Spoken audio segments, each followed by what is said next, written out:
Jeremiah chapter 42. Then all the army officers, including Johanan, son of Kareah, and Jezaniah, son of Hosea, and all the people from the least to the greatest approached Jeremiah the prophet and said to him, Please hear our petition and pray to the Lord your God for this entire remnant. For as you now see, though we were once many, now only a few are left. Pray that the Lord your God will tell us where we should go and what we should do. I have heard you, Jeremiah replied the prophet. Replied Jeremiah the prophet, I will certainly pray to the Lord your God as you have requested.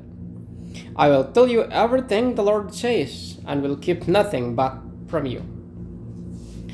Then they said to Jeremiah, May the Lord be true and faithful witness against us if we do not act in accordance with everything the Lord your God sends you to tell us. Whether it is favorable or unfavorable, we will obey the Lord our God, to whom we are sending you, so that it will go well with us, for we will obey the Lord our God.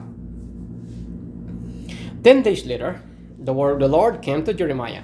So he called together Johanan, son of Kareah, and all the army officers who were with him, and all the people from the least to the greatest. He said to them, This is what the Lord, the God of Israel, to whom you sent me to present your petition, says, If you stay in this land, I will build you up and not tear you down. I will plant you and not uproot you. For I have relented concerning the disaster I have inflicted on you.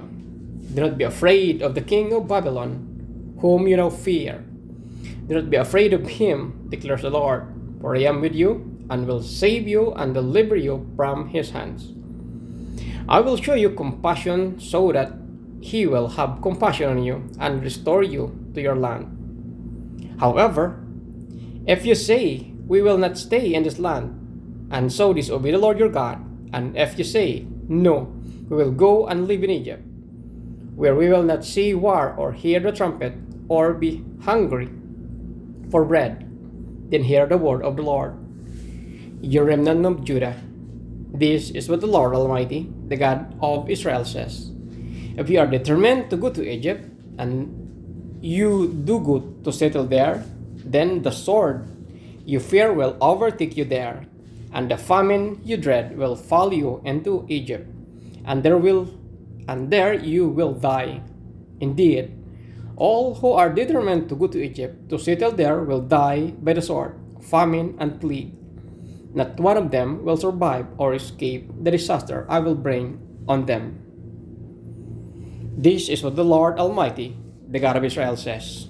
As my anger and wrath have been poured out on those who live in Jerusalem, so will my wrath be poured out on you when you go to Egypt.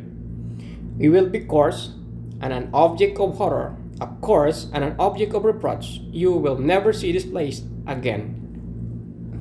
Remnant of Judah, the Lord has told you, do not go to Egypt. Be sure of this. I warn you today that you made a fatal mistake when you sent me to the Lord your God and said, Pray to the Lord our God for us. Tell us everything he says, and we will do it. I have told you today, but you still have not obeyed the Lord your God in all he sent me to tell you. So now be sure of this. You will die by the sword, famine, and plague in the place where you want to go to settle.